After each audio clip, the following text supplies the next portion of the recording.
आतंकित और हड़बड़ाई प्रिया ने तकिए के नीचे से टॉर्च निकालकर सामने की दीवार पर रोशनी फेंकी। दीवार की इलेक्ट्रॉनिक घड़ी में रेडियम नहीं था, इसलिए आँख खुलने पर पता नहीं चलता था कि कितने बज गए हैं। अलार्म घड़ी खराब हो गई थी, इसलिए उसे दीवार घड़ी का ही सहारा लेना पड़ता था। फुर्सत मिलते ही वह सबसे पहले अलार्म घड़ी की मरम्मत करवाएगी। उसके बिना उसका काम नहीं चलने का उसने मन ही मन सोचा। एक क्षण को उसे लगा कि वह औरत नहीं रह गई है, घड़ी बन गई है। हर वक्त घड़ी की सुई की तरह टिक टिक चलने वाली औरत। उसने कभी यह कल्पना तक नहीं की थी कि जिंदगी ऐसे जीनी पड़ेगी, पर मजबूरी थी। वह जी रही थी। न जिए तो क्या करे, कहाँ जाए, किससे शिकायत करे। इस जीवन का चुनाव भी तो खुद उसी ने किया था। उसने अपने आप से कहा कि 6 बज चुके हैं, अब उठ जाना चाहिए। शरीर में थकान वैसी ही थी, सिर में अभी भी वैसा ही तनाव और हल्का दर्द मौजूद था जैसा सोते समय था। वह टॉर्च से ज़्यादा देर नहीं जलाती थी। पति के जाग जाने का डर रहता था। पलंग से उठती और उतरती भी बहुत सावधानी से थी, ताकि नरेश की नींद में दखल न पड़े। बच्चे बगल के कमरे में सोए हुए होते थे।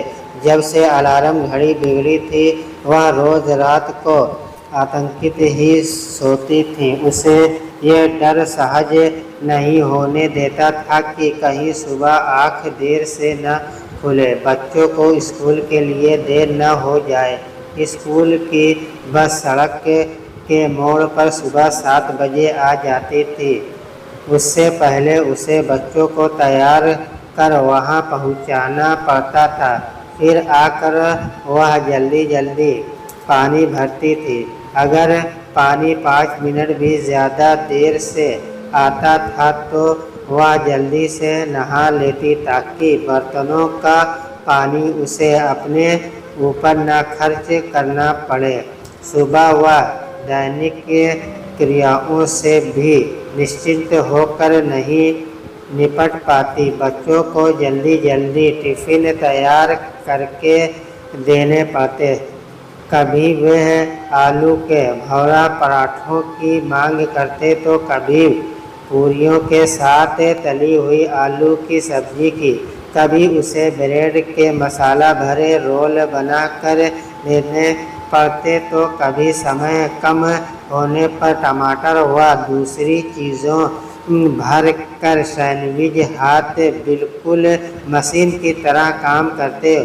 उसे अपनी सुध बुध तक नहीं रहती थी। एक दिन में शायद प्रिया रोज़ सदियों बार झल्ला कर अपने आप से कहती कि इस शहर में सब कुछ मिल सकता है, पर एक ढंग की नौकरानी नहीं मिल सकती। हर दूसरे दिन रानी जी छुट्टी पर चली जाती है। कुछ कहो तो काम छोड़ देने की धमकी की, किसी और से करा लीजिए। बहू जी अपने काम उसकी तनख्वाह में से एक पैसा काट नहीं सकते। काटा नहीं कि दूसरे दिन से काम पर न आना तय। सो कौन कहता है देश में गरीबी है, शोषण है। शोषण तो ये लोग हम मजबूर लोगों का करते हैं। गरीब और विवश तो हम हैं। ये सब तो मस्त लोग हैं। कल भी नहीं आई थी वह, आज भी अभी तक नहीं आई है। पता नहीं अब आएगी भी या मुझे खुद ही झाड़ू पोछा करना पड़ेगा। इन रानी साहिबाओं पर रुपये लुटाओ, खाने पीने की चीज़ें देते रहो, जो मांगे वह बिना बहस के उन्हें दे दो। ऊपर से हर दूसरे दिन नागा, क्या मुसीबत है मेरी जान को। प्रिया झल्ला कर सोचती जा रही थी और जल्दी जल्दी काम निपटाने में लगी हुई थी। अब महाशय को जगा देना चाहिए सोचकर प्रिया रसोई से कमरे में आई और फिर सोए पति को जगाया। उठिए, ऑफिस को देर करोगे आप, 9 बजे की बस न मिली तो पूरे 45 मिनट देर हो जाएगी आपको। अखबार आ गया। महाशय उठेंगे बाद में, पहले अखबार चाहिए। बड़बड़ाती प्रिया बालकनी की तरफ चल दी, जहां रबर बैंड में बंधा अखबार पड़ा होता है, क्योंकि अखबार वाले के पास भी इतना समय नहीं होता कि वह सीढ़ियां चढ़ दरवाजे के नीचे पेपर खिसकाए। ट्रे में 2 कप चाय लिए प्रिया पति के पास आकर बैठ गई। फिर उसने एक कप उनकी ओर बढ़ाते हुए पूछा, अखबार में ऐसा क्या होता है जो आप दुनिया। नरेश मुस्कुराए, अखबार से हर रोज एक नई दुनिया हमारे सामने खुल जाती है। चाय समाप्त कर प्रिया जल्दी जल्दी बिस्तर ठीक करने लगी। फिर मैले कपड़े ढूंढकर इकट्ठे कर उन्हें दरवाजे के नीचे टंगे झोले में, यह सोचकर डाला कि समय निकलने पर इन्हें धोऊंगी, पर समय वह ही तो नहीं है उसके पास। हफ्ते भर कपड़े धोना टलता रहता कि शायद इतवार को वक्त मिले और पानी कुछ ज़्यादा देर तक आए तो वह उन्हें धो डालेगी, पर इतवार तो रोज़ से भी ज़्यादा व्यस्त दिन। बच्चे टीवी से चिपके रहेंगे, पति महाशय आराम से लेटे लेटे टेलीविज़न पर रंगोली देखते रहेंगे। इस मरी रंगोली के में आपको क्या मज़ा आता है, प्रिया झल्ला कर कभी कभी पूछ लेती। बंदरिया क्या जाने अदरक का स्वाद, जो गीत संगीत पुरानी फिल्मों के गानों में सुनने को मिलता है, वह भला आजकल के ड्रीम और पीढ़ी करते कमर गर्दन व टांगे तोड़ने वाले गानों में कहाँ। जनाब प्रिया का मन किया कि कहे, बंदरिया तो अदरक का स्वाद खूब जान ले, अगर उसके पास आपकी तरह फुर्सत हो। सबको आटे दाल का भाव पता चल जाए, अगर वह घड़ी की सुई की तरह एक पांव पर नाचती हुई काम न करे। 2 महीने पहले वह बरसात में भीग गई थी, वायरल बुखार आ गया था तो घर भर जैसे मुसीबत में फंस गया था।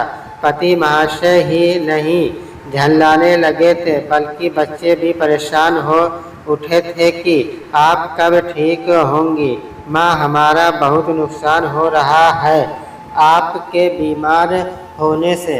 सुनिए, आज इतवार है और मुझे सिलाई के कारीगरों के पास जाना है। तैयार होकर जल्दी से स्कूटर निकाले, जल्दी काम निपट जाएगा। बच्चे घर पर ही रहेंगे, फिर शाम को कहोगी हमें आर्ट गैलरी पहुँचाए।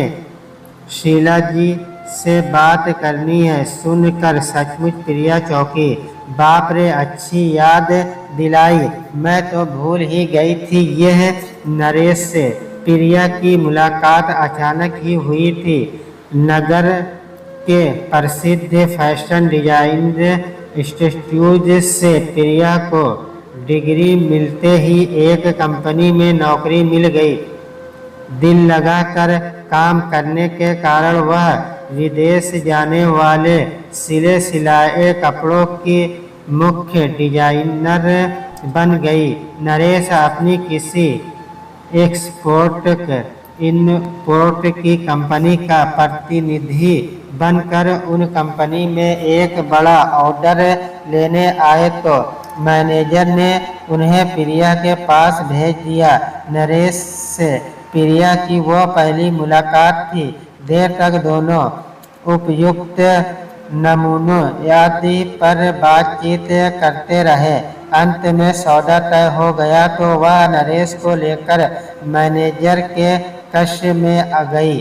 फिर जब वह नरेश को बाहर तक छोड़ने आई तो नरेश बोले, आप बहुत होशियार हैं। एक प्रकार से यह पूरी कंपनी आप ही चला रही हैं। धन्यवाद जनाब, प्रिया ने जवाब दिया। प्रशंसा से भला कौन खुश नहीं होता। बाद में किसी न किसी बहाने नरेश ऑफिस में आते रहे।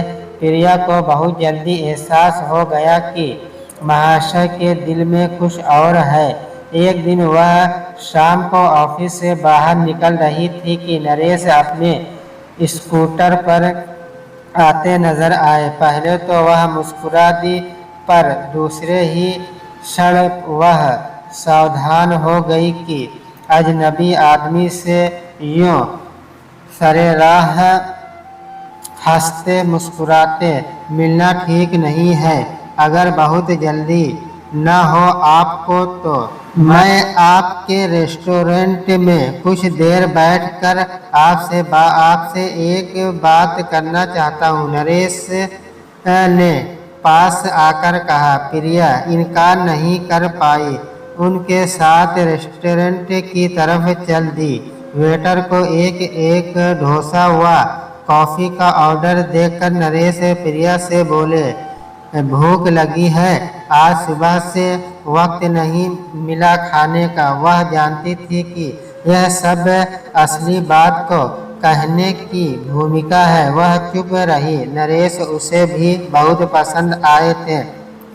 काली घनी मूछें, लंबा कद और चेहरे पर हर वक्त झलकता आत्मविश्वास। टीवी में एक विज्ञापन आता है, हम कमाते क्यों हैं, खाने के लिए। प्रिया हंसी और बोली, कितनी अजीब बात है। वहाँ विज्ञापन में उस बेचारे का खाना बॉस खा जाता है और यहाँ वक्त नहीं खाने देता। हाँ प्रिया, सचमुच वक्त ही तो हमारा सबसे बड़ा बॉस है। नरेश हंसे। फिर जब तक डोसा और कॉफी आते तब तक नरेश ने पानी पीकर कहना शुरू किया। अपनी बात कहने से मुझे भी कहीं देर न हो जाए, इसलिए मैंने आज तय किया कि अपनी बात तुमसे कह ही डालूं। प्रिया समझ गई थी कि नरेश उससे क्या कहना चाहते हैं, पर सिर झुकाए चुपचाप बैठी रही। वैसे तो तुम किसी न किसी से शादी करोगी ही प्रिया, क्या वह व्यक्ति मैं हो सकता हूँ? कोई जोर जबरदस्ती नहीं है। अगर तुमने किसी और के बारे में तय कर रखा हो तो मैं शहर से रास्ते से हट जाऊंगा, और अगर तुम्हारे माँ बाप तुम्हारी पसंद को स्वीकार कर ले तो मैं तुम्हें अपनी जिंदगी का हमसफर बनाना चाहता हूँ। प्रिया चुप रही। इसी बीच डोसा व कॉफी आ गई। नरेश उसके घर परिवार के बारे में पूछते रहे। वह बताती रही। उसने नरेश के बारे में जो पूछा वह नरेश ने भी बता दिया। जब नरेश के साथ वह रेस्टोरेंट से बाहर निकली तो एक बार फिर नरेश ने उसकी ओर आशा भरी नजरें से ताका। तुमने मेरे प्रस्ताव के बारे में कोई जवाब नहीं दिया। प्रिया, अपने माँ बाप से पूछूंगी। अगर वे राजी होंगे तभी आपकी बात मान सकूंगी। मैं आपकी राय जानना चाहता हूँ।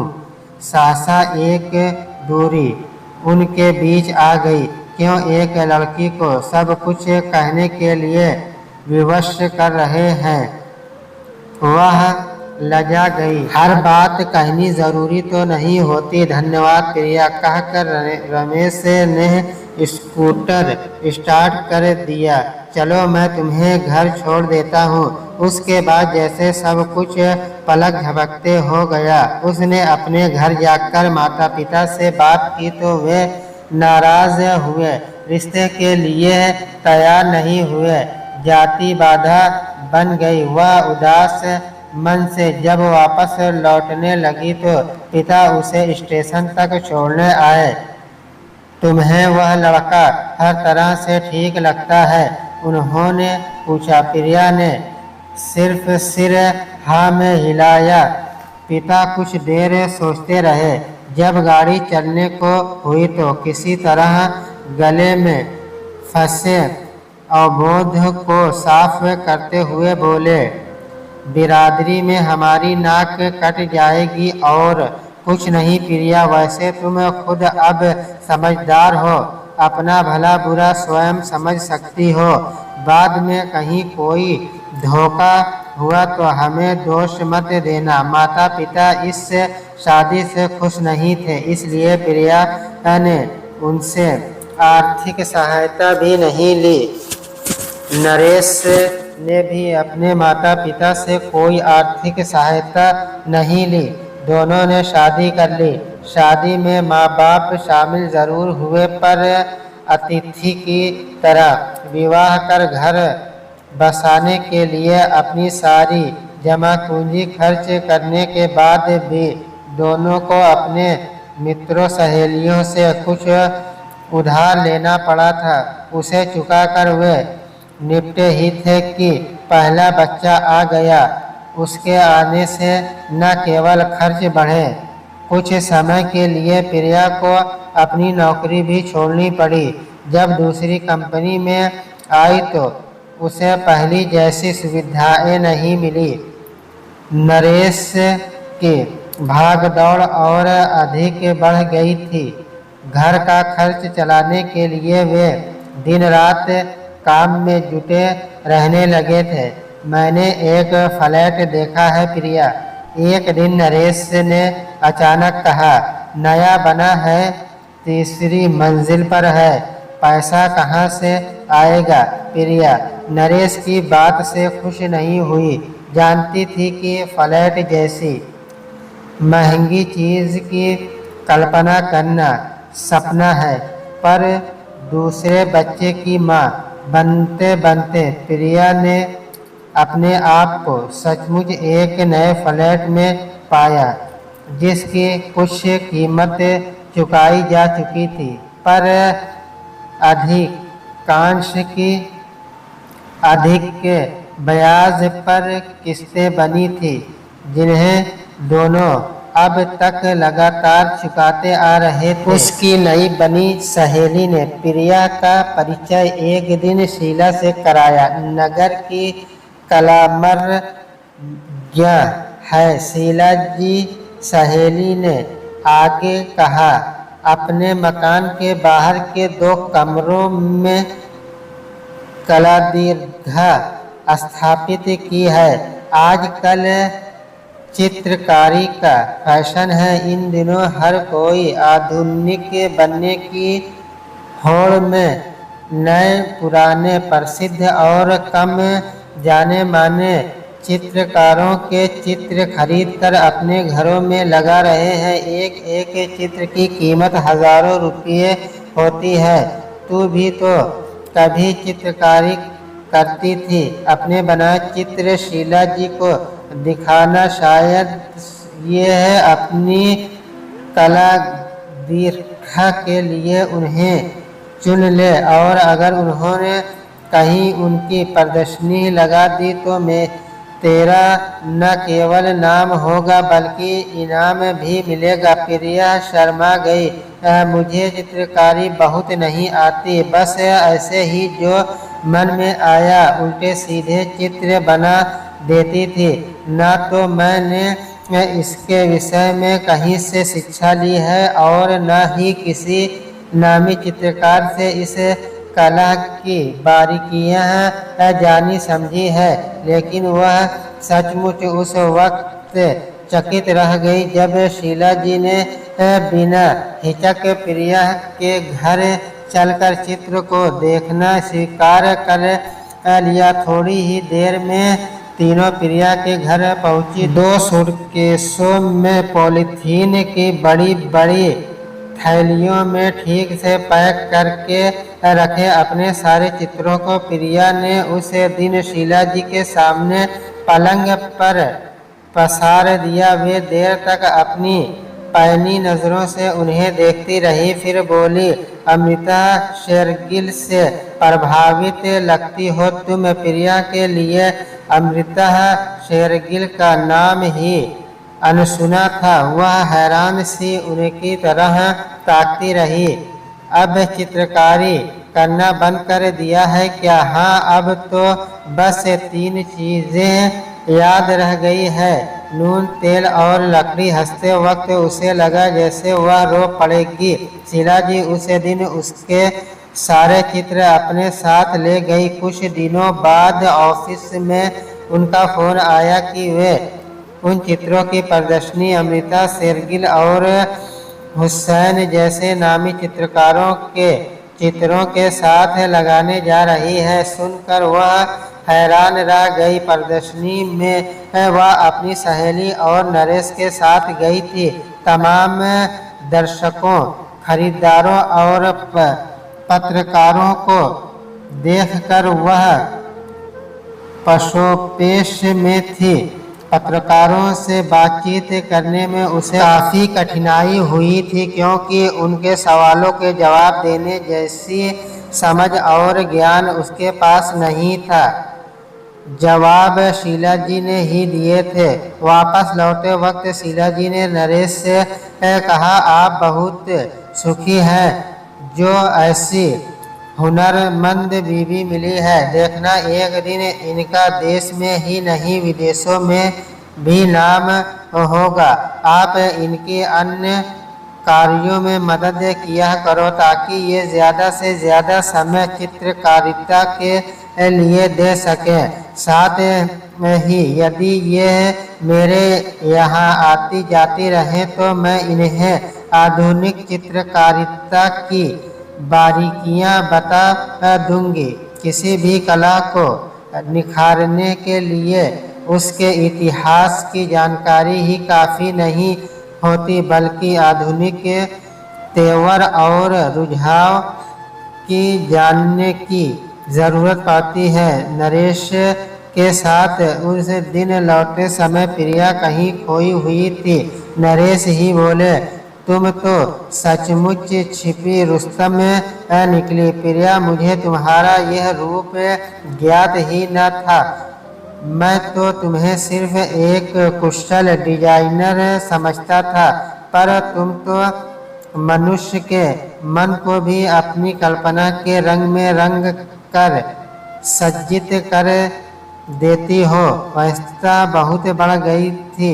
आमदनी का छोटा ही सही पर एक जरिया प्रिया को नजर आने लगा तो वह पूरे उत्साह से रंग कुचिया और कैनवस व स्टैंड आदि खरीद लाई। पर समस्या यह थी कि वह क्या क्या करे। कंपनी में ड्रेस डिजाइन करने जाए या घर संभाले, बच्चे की देख रेख करे या पति का मन रखे, अपने व्यस्तता की तरफ ध्यान दे या रोज की जरूरतों के लिए बेतहाशा दौड़ में दौड़ती रहे। प्रिया की दौड़ जो उस दिन से शुरू हुई आज तक चल रही थी।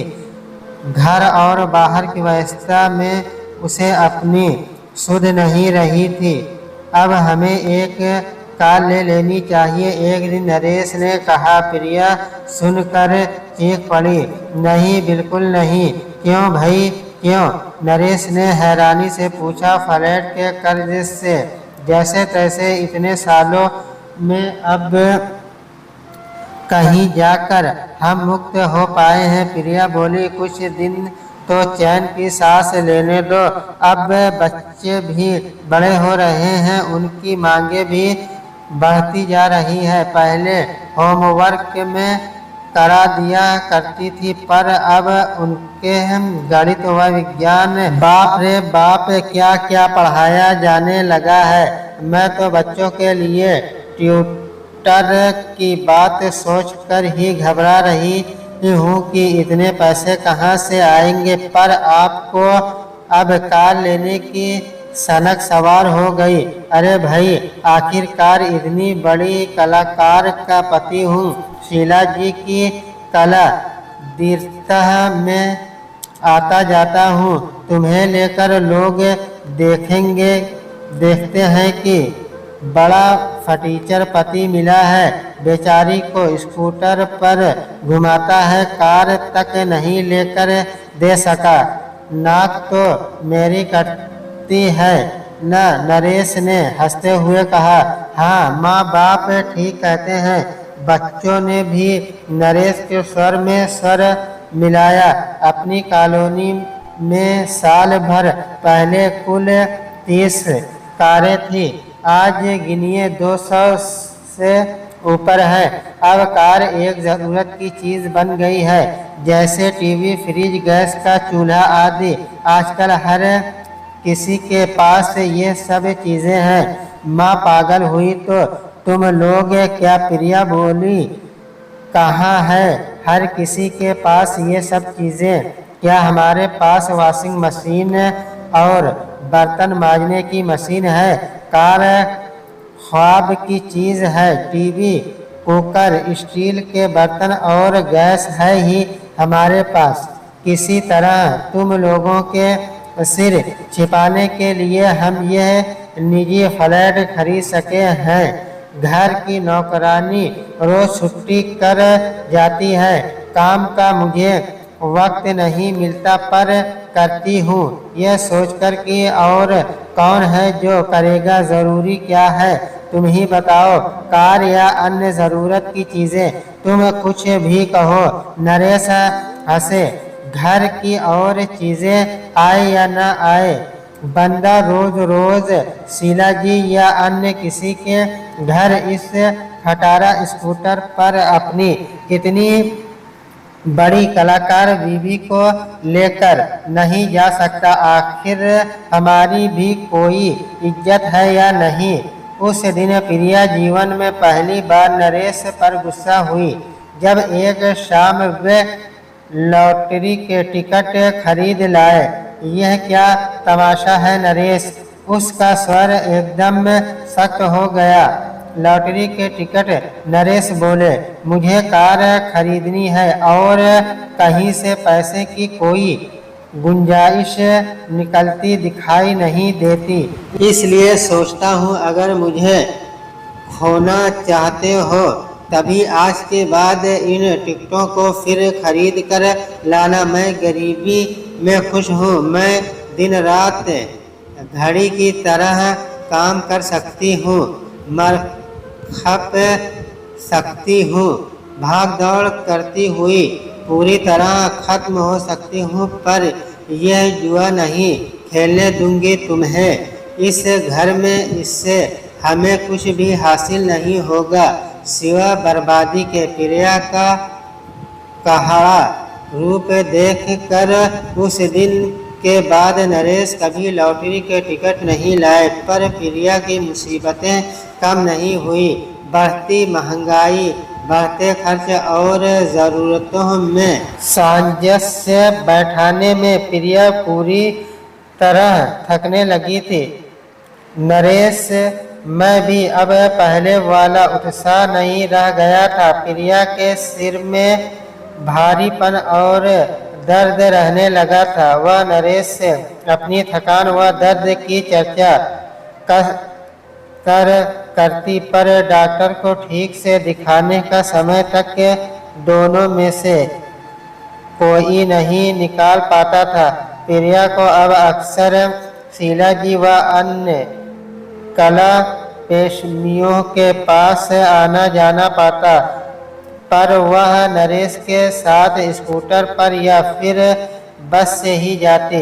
जल्दी होने पर वह ऑटो रिक्शा ले लेते और तब वह नरेश की कसम साइट देखती, उनकी नजरें देखती जो अगल बगल से हर गुजरने वाली कार को गौर से देखती रहती। वह सब समझती पर चुप रहती। क्या कहें, कैसे कहें, गुंजाइश कहाँ से निकाले। ऑफिस से 1.5 लाख रुपए तक का हमें कर्ज मिल सकता है प्रिया, नरेश ने एक रात उससे कहा। शेष रकम हम किसी से फाइनेंस करा लेंगे और उसे ब्याज सहित हम कहाँ से चुकाएंगे। प्रिया ने कठुता से पूछा। फाइनेंस की रकम तुम चुकाना और अपने दफ्तर का कर्ज मैं चुकाऊंगा, पर कार ले लेने दो, नरेश जिस अनुनय भरे स्वर में बोले वह प्रिया को अच्छा भी लगा, पर वह भीतर ही भीतर कसमसाई थी कि खर्च तो दोनों की तनख्वाह से पूरे नहीं पाते। कार रूपी यह सफेद हाथी और बांध लिया जाए, पर वह उस वक्त चुप रही, ठीक उस शुतुरमुर्ग की तरह जो आहत संकट के बावजूद अपनी सुरक्षा की गलतफहमी में बालू में सिर छिपा लेता है। पति के जाने के बाद प्रिया जल्दी जल्दी तैयार होकर अपने दफ्तर चल दी, लेकिन आज वह निकली पूरे 5 मिनट देरी से थी। उसने अपने कदम तेज किए कि कहीं बस न निकल जाए। बस स्टॉप तक आती आती वह बुरी तरह हांफने लगी थी।